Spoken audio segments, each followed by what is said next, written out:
పట్టలేరు అంటారు కదా, ఒడ్లో పట్టిన తాళ్ళు చూపెడతాం, మిషన్లు చూపెడతాం, ఒకసారి వచ్చి చూడండి మీరు. అంటే ఎవరంటారు వడ్లు మీరు పట్టలేదని? మిల్లులో అంటారు ఆ, తాళ్ళు బాగా వస్తుంది అంటారు. నీకు ఒక 3 కేజీల ప్యాకెట్ వచ్చి ఒక పోసాన్ని ఇచ్చారు. అది బయోసిడ్ అని వాళ్ళు చేసిందే, మిషన్ గవర్నమెంట్ మిల్లోళ్ళు చేసిందే. దాంట్లో పావు కిలోకి ఎక్కువ తాళ్ళు పోతుంది 3 కేజీలల్లా.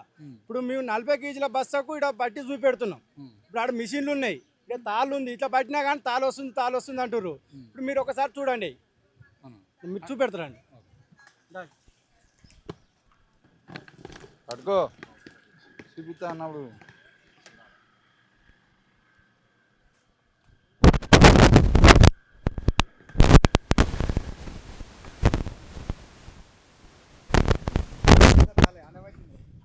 ఇంకో అన్న ఇంకో ఈ అంత గవర్నమెంట్ ఇప్పుడు అంత రైతులు పట్టిన తాలేది. ఇప్పుడు రాసి చూడండి, రికార్డు ఒకసారి ఇవన్నీ తీసుకోండి మీరు. అంటే ఇవన్నీ మీరు తాళ్ళు తీసి అంత తాళ్ళంతా పట్టేసి తీసిన తర్వాతనే మళ్ళీ కటింగ్ అంటారు. కటింగ్ అని ఇది చేస్తారు. ఇప్పుడు నీకు గవర్నమెంట్ ఇచ్చిన ప్రతి ఒక్క బస్సాలలో నీకు తాళ్ళు వచ్చినా కానీ దానికి ఏం లేదు, బరాబర్ డబ్బులు తీసుకుంటారు. 3 కేజీల ప్యాకెట్కి అయినా కానీ 1300 1400 తీసుకుంటారు. ఇప్పుడు అదే ఇప్పుడు మరి 40 కేజీల బస్సు అంటారు. ఇప్పుడు ఇన్ని మిషన్లు ఉన్నాయి. ఇప్పుడు మిషన్లు 2 లక్షలు పెట్టి మిషన్లు కొనుక్కొచ్చుకుంటారు వాళ్ళు, గంటకు 600 రూపాయలు అన్నప్పుడు మరి కనీసం ఇప్పుడు రైతుల పరిస్థితి చూడండి. కళ్ళాల తాళండి చూడండి, తాళంతా ఎక్కడ పోతుంది? ఇది తాళే కదా, ఇదంతా తాళే. ఒకసారి మీరు అందరు చూడండి, ఇదంతా తాళే, ఇదంతా తాళే అన్న. ఆల్రెడీ తాళ్ళు తీసేసిరు.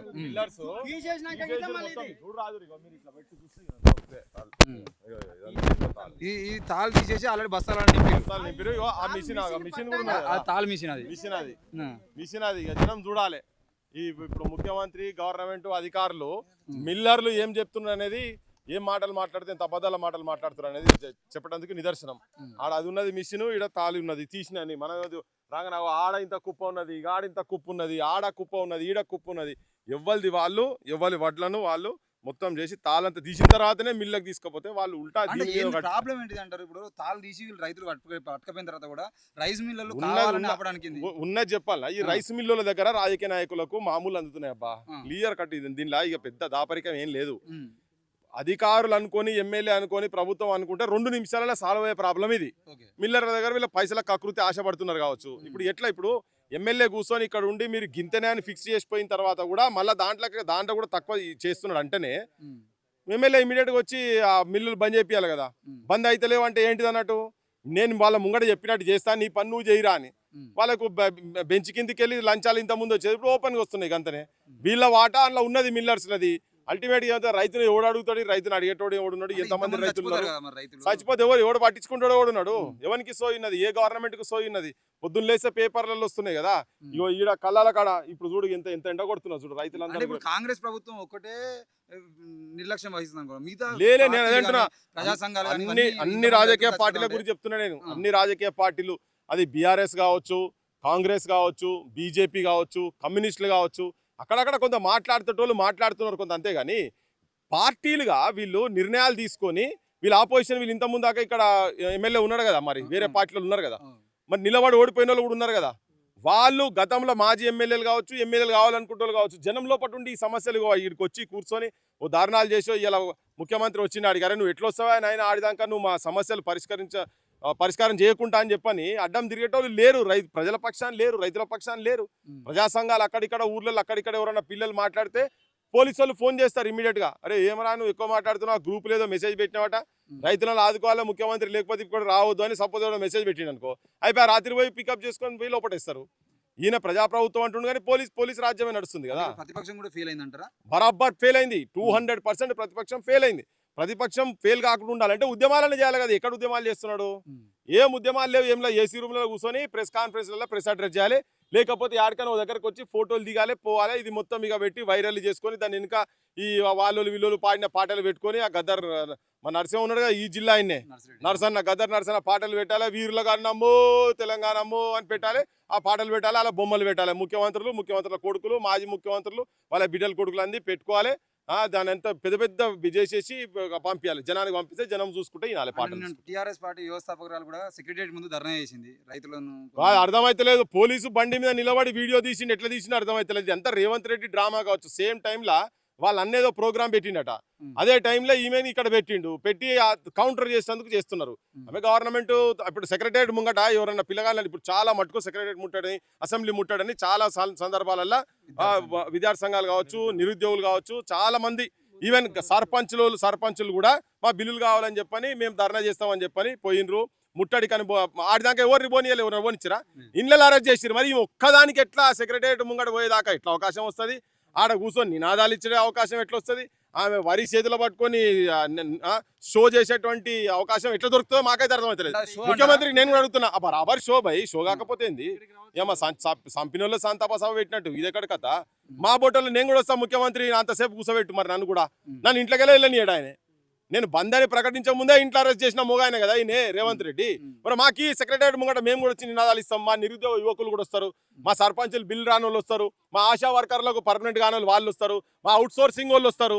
అవుట్ సోర్సింగ్ వాళ్ళు మీరు మేనిఫెస్టోలో పెట్టి పర్మనెంట్ చేస్తా అన్నారు కదా, ఏజెన్సీలు పెట్టి వాళ్ళని ఇబ్బంది పెడుతున్నారు కదా, వాళ్ళందరూ వస్తారు. రేపు ఉదయాల సెక్రటరియట్లో పర్మిషన్ ఇయ్యండి, ఆ పార్టీకి ఎట్లా పర్మిషన్ వస్తుంది? ఆమె వచ్చి ఎందుకాడ కూర్చుంటుంది? నీ ఆశీర్వాదాలు నీ వాటాదారులు కాకపోతే ఎందుకు వచ్చి ఎట్లా కూర్చోగలిగింది? నీ పోలీస్ వ్యవస్థ ఎట్లా కూర్చోబెట్టింది ఆడదాకా? సెక్రటరియట్ ముంగట ఎట్లా కూర్చోబెట్టినో చెప్పు నువ్వు నాకు. 70 నుండి 80% వరకు వడ్లు కొన్నాము, కావాలనే కొంతమంది రెచ్చగొట్టే ప్రయత్నం చేస్తున్నారని చెప్పేసి మంత్రివర్గంలో ఉన్నటువంటి మంత్రులు మాట్లాడుతున్న పరిస్థితి. దానికి మీరేమంటారు? ఏ మంత్రి వస్తాడా లేకపోతే ముఖ్యమంత్రి వస్తాడా? ఈ కంత్రిగాళ్ళందరూ ఎప్పుడు ఏ టైం చెప్తారు చెప్పుర్రి, ఎక్కడ చెప్తారు చెప్పుర్రి. బిడ్డ మీరు రాన్రి, మీ పోలీసు వాళ్ళు లేకుండా రాన్రి, మీరు 10 నిమిషాలు మీ తరఫుకెళ్ళి మాట్లాడుర్రి, మేము జనం తరఫుకెళ్ళి 10 నిమిషాలు మేము మాట్లాడతాం. రాళ్లతో కొట్టకపోతే చూడు జనం. ఇదే రైతులు తిరగబడి మలికేసి వాళ్ళని నెత్తి మీద పట్టుకున్నటువంటి రుమాలు ఉన్నాయి కదా, రుమాలు పెట్టి మిమ్మల్ని ఉరిదీయకపోతే చూడు. ఏ రాజకీయ పార్టీ వాడైనా రాన్రి, రైతుల దగ్గర రాని, మీరు గన్మెన్ వదిలిపెట్టి రాన్రి, ఒకసారి రాన్రి, మీ వాదం మీరు వినిపిండి, ప్రజల వాదం తరగతి మేము ఉంటాం, ప్రజలు కూడా వినిపిస్తారు. అదే ఏడుస్తున్నారా జనాలు, ఏడుస్తున్నారు కల్లాలలో పడి, కల్లాలలో శవాలు అవుతున్నారు కదా. 2 నెలలు అవుతుందట మొత్తుకుంటారు, 2 నెలలు అవుతుంది, కొనే దిక్కు లేదు కదా. ఎవడొస్తారు రాని? ఇప్పుడు ఆ కాన్వాయిలు పోయినాయి కదా, ఆడిదాకా పోయారు కదా, మంత్రి మండలి అక్కడ మీటింగ్ అయింది కదా, రమ్మని అదే బాటలు ఇట్లా రమ్మని.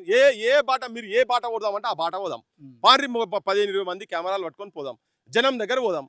ఎవరిది తప్పు ఎవరిది ఒప్పో జనమే తేల్చని, రైతులే తేల్చని. ఇలా ఎర్రటి ఎండ కొడుతున్నది, ఏం తీటగా ఇదంతా జనాలంతా నిలబడ్డది, ఏం తిన్నదరగ నిలబడరా?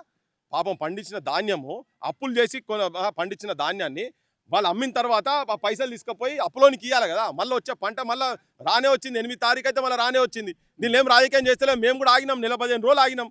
లాస్ట్ టైం కూడా పోయినాం, ప్రతిసారి పోతూనే ఉంటాం కదా. కానీ ఈ కష్టాలు మాత్రం వాళ్ళకి తప్పలేవు.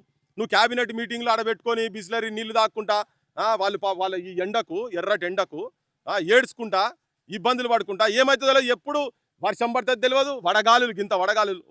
ఒక అర్ధగంట వచ్చి నిలబడమని ఏదన్నా మంత్రి వాడు వచ్చి నిలబడతాడు, ఒక అర్ధగంట వచ్చి నిలబడమని, ఏం లేకుంటే ఈ చనిపోయిన రైతులకు సంబంధించిన విషయంలో ప్రభుత్వం ఏమన్నా వాళ్ళకి ప్రాణం పోయినందుకు? అరే రైతులు అరే ఏమనుకోవద్దు, జనం కూడా ఏమనుకోవద్దు.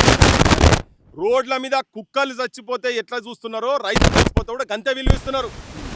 వాళ్ళకు, వాళ్ళ కుటుంబాలకు, వాళ్ళ ఇళ్ళకు పొద్దున్న లేచే బుక్కడు అన్నం పెట్టేటువంటి రైతులు చచ్చిపోతే కుక్కలు పందుల కన్నా హీనంగా చూస్తున్నాయి. ఇప్పుడు కుక్క కాటుకు అయినని సుప్రీంకోర్టు దాకా పోయి జడ్జిమెంట్లు ఇచ్చి కుక్కలను చంపాలంటారు కదా. మరి ఇట్లా రైతులు చచ్చేటందుకు కారణమవుతున్నటువంటి రాజకీయ నాయకుల మీద ఎందుకు మాట్లాడతలేరు, ఎందుకు చేస్తలేరు ఈ న్యాయ వ్యవస్థ కూడా? కుక్కల కన్నా ఘోరంగా అయిపోయినాయి బతుకులు, రైతుల బతుకులు. ఎవ్వడు పట్టించుకున్న పాపన పోతున్నాడు, వీళ్ళ దిక్కు వాయిసే లేదు. మనసంటోళ్ళం ఎక్కడన్నా అక్కడిక్కడ మాట్లాడితే వీనికి పని లేదు, వానికి పని లేదని చెప్పి మన గురించి సంవత్సరాల నుంచి చేస్తున్న పనే కది. కాలేజీలో తెలంగాణ రాజకీయ తాళ్ళతో సమానం. అసలు నకిలీగా ఏళ్ళు పట్టుకే ఈ పరిస్థితి వస్తుంది. ఒక్కడన్నా మాట్లాడుతున్నారు, ఎంత ఇబ్బంది పడుతున్నారు, ఎంత అవస్థలు పడుతున్నారు. నువ్వు ఇచ్చే ఏ స్కీమ్ వద్దురా నాయన అంటున్నారు. నువ్వు 6,000 ఇస్తాను, గతమైన 5,000 ఇచ్చిండు, నేను ఎక్కువ చేస్తా, 6,000 ఇస్తా, 7,000 ఇస్తా, 500 ఇస్తా, ఏం లేవు పైసలు, నువ్వు ఏం అవసరం లేదురా నాయన. వీళ్ళు పండించిన దానికి కరెక్ట్ ధరిస్తే చాలు. వీళ్ళం రైతులే, మారే తెలంగాణ రైతులే బిచ్చపోలు కాదు, మీరు బిచ్చపోలు. మీరు ఓట్ల ఇంకో 15 రోజులు అయితే వర్షం పడుతుంది. ఇప్పుడు మధ్యలో ధాన్యం తీసుకోకపోతే ఎట్లుంటది పరిస్థితి? ఇప్పుడు దీనికి ఒక ప్రజా ఉద్యమాలు బిల్డప్ చేయాలి, ఇది జనం లోపలికి పోవాలి. ఇప్పుడు కొన్ని పేడ్ ఛానల్స్, కొన్ని పేడ్ పేపర్స్, అసలు యాక్చువల్గా ఏంటంటే కథనాలు ఫ్రంట్ పేజీలలో రావాలి. ఇటువంటి కథనాలు ఒక వారం 10 రోజులు కంటిన్యూస్గా వస్తే ప్రభుత్వాలకు సెగదలుగుతుంది, అరే ఇది ఇట్లయితుందా అట్లయితుందా అని. కానీ పేపర్లు కూడా ఏంది, పెద్ద పెద్ద అడ్వర్టైజ్మెంట్లు, దోపిడీదారులై హాస్పిటళ్ళు, తర్వాత కాలేజీలు, ముఖ్యమంత్రి అడ్వర్టైజ్మెంట్లు గివి కావాలి, గవే ఇస్తున్నారు కదా. ఇటువంటి వాళ్ళు రాన్రి ఇక్కడికి వచ్చి కూర్చోరు. ఇప్పుడు మనం తిరుగుతాం రోడ్ల మీద ఎక్కడ చూసినా కానీ ఊర్లు తక్కువ కనబడుతున్నాయి, కళ్ళాలు ఇటువంటి ఐకేపీ సెంటర్స్ కుప్పలు, రాసులు కుప్పలు యాడికి పోయినా కానీ వడ్ల కుప్పలు కనబడుతున్నాయి. ఇది అవమానం కదా. ఇదేదో 2 రోజులు 3 రోజులు 4 రోజులు కాదు, నెల 15 రోజులు 2 నెలల నుంచి పంటలు ఎక్కడ పండించిన పంటలు వచ్చి గిట్లుంటాయా? ఇది దుర్మార్గమైన పాలన కదా, అది అన్యాయం కదా. రాజకీయ మొత్తం వ్యవస్థ మొత్తం దీనికి రెస్పాన్సిబుల్. అందుకే పత్రికలు ఇలా డిజిటల్ మీడియా, సోషల్ మీడియా ఇలా మనలాంటి ఉన్నాం కాబట్టి అట్లీస్ట్ ఈ సమాచారం అన్న పోతున్నది, జనం లోపల పోతున్నది. రైతులు ఏమంటారు అంటే మీలాంటి వాళ్ళు వీళ్ళు వస్తారు, మీడియా ఛానల్ వస్తున్నాయి, కెమెరాలు పెడుతున్నాయి, తీసుకున్నారు పోతారు, తర్వాత మా గురించి పట్టించుకుంటూ ఎవరు అని కూడా అంటారు. మరి అంటే ఇప్పుడు ఏమవుతుందంటే, ఇప్పుడు ప్రతి ఊరికి ఉన్న సమస్య కదా ఇది. మనం ఎన్ని ఊర్లను అందాలే, మన శక్తి ఏంటిది?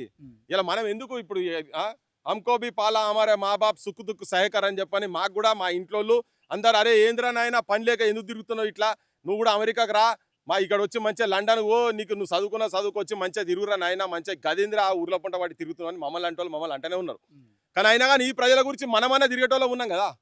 అట్లీస్ట్ ఇవన్నీ జనం లోపల తీసుకుపోవాలి. మనం చెప్తున్నాం కానీ వాళ్ళే చెత్త రాజకీయ నాయకులకు ఓట్లేసిన తర్వాత ఏం చేయాలి మరి? ఇంతకుముందు చెప్పినా కదా, దున్నపోతుకు గడ్డేసి బర్రెకు పాలు వినితో వస్తాయా అన్నట్టు మమ్మల్ని అంటే ఏముంటుంది, మేము మీ తరఫుకెళ్ళి చెప్తూనే ఉన్నాం, మాట్లాడుతూనే ఉన్నాం, ప్రభుత్వాలను క్వశ్చన్ చేస్తున్నాం.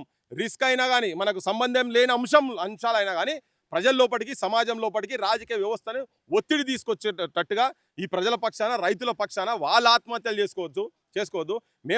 మనం కూడా అటువంటి కుటుంబాలకి వచ్చినాం కాబట్టినే ఒక రైతు చచ్చిపోతే అది మన ఇంట్లో ఎవరో చచ్చిపోయినా ఆ ఫీలింగ్ మనకు ఉన్నది కాబట్టి, ఆ బాధ మనకు ఉన్నది కాబట్టి ఆ బాధకు స్పందించి మనం మాట్లాడుతున్నాం, కొట్లాడుతున్నాం, చెప్తున్నాం, సమాజానికి చెప్తున్నాం.